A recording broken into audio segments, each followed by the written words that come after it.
The battle for the so-called Islamic State's caliphate was fought and won, or so the world believed.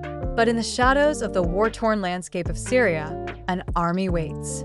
Scattered across northeastern Syria, a network of detention centers holds thousands of ISIS fighters. These prisons, guarded by the Kurdish-led Syrian Democratic Forces, SDF, have become breeding grounds for radical ideology.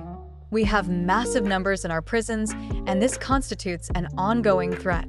These detainees still adhere to their ideology, and they wait for their chance to rise again. While the physical caliphate may have crumbled, ISIS's radical ideology continues to thrive.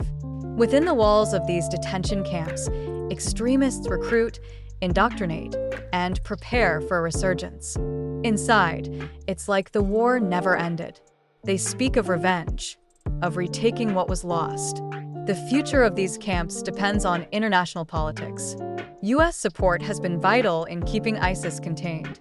But with changing administrations and shifting priorities, the question remains, will the U.S. remain engaged, or will it step back, allowing the threat to grow?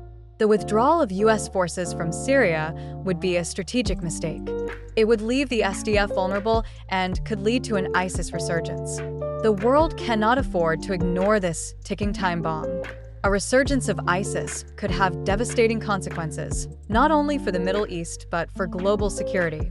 The decisions made in Washington today will shape the future of this ongoing war against terror.